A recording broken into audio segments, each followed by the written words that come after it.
Apa yang kini paling dominan dirasakan, Grace?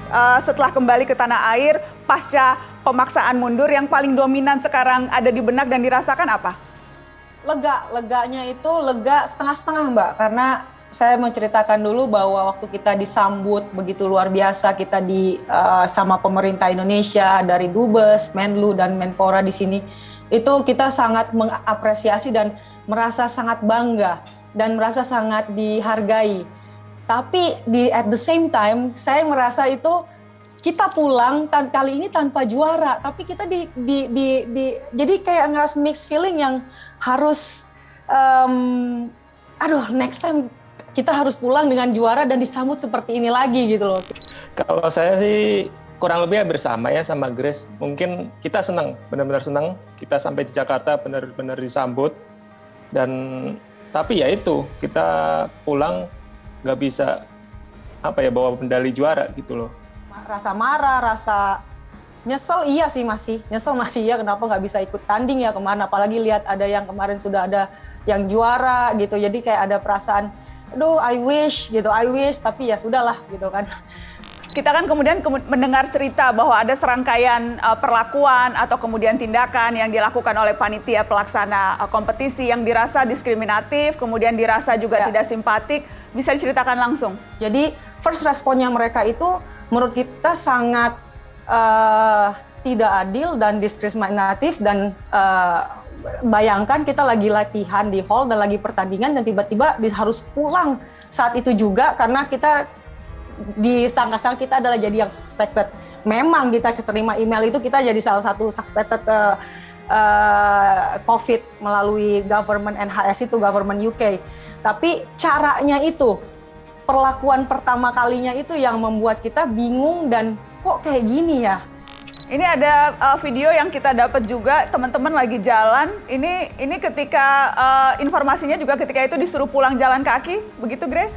Iya betul. Saya kemudian ada dalam video itu, cuman saya lagi di depan karena waktu itu memang mereka kami ada di dalam posisi stadium, tapi kita waktu itu disuruh karena BWF itu suruh kita langsung pulang, jadi panitia itu langsung menggerakkan kita untuk pulang, tapi jalan kaki, nggak boleh naik bus. Bahkan waktu itu Hendra Ahsan lagi bertandingan, terus pertanyaan saya adalah, mereka masih tanding itu gimana? Mereka kan tim Indonesia. Oke, biarin aja. Mereka tanding dulu aja. Kalau masalah kesehatan, semestinya mereka harus stop right away.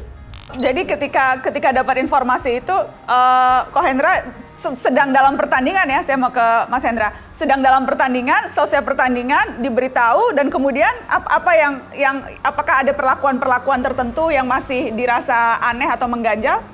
Waktu itu memang saya masih bertanding ya, dan selesai bertanding, kita ketemu sama pelatih.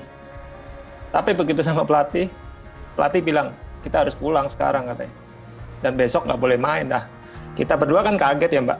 Maksudnya kan benar-benar baru main, langsung suruh pulang gitu loh. Dan yang Grace bilang tadi, kita suruh jalan kaki, suruh sampai hotel pun harus naik tangga, itu kan kayak kita ini udah positif gitu loh. Iya. Bisa gambarkan ke kami dampak yang konsekuensi yang harus dialami, yang kemudian dampak yang dihadapi karena tidak bisa ikut atau dipaksa mundur dari All England ini?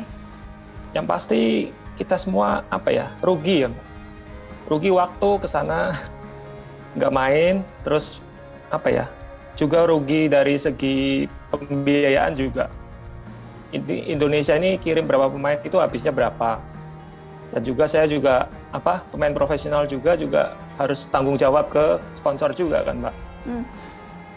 Jadi menurut saya sih kerugiannya ya rugi waktu sama rugi istilahnya biaya. Soal biaya, karena Ko Hendra memang mengeluarkan biaya sendiri, status pemain profesional, jadi memang itu konsekuensi biaya yang harus ditanggung sendiri begitu ya? Iya. Sudah dihitung-hitung, boleh saya tahu berapa? Kurang lebih ya mungkin bisa 100 berdua ya. 100 sampai 200 juta.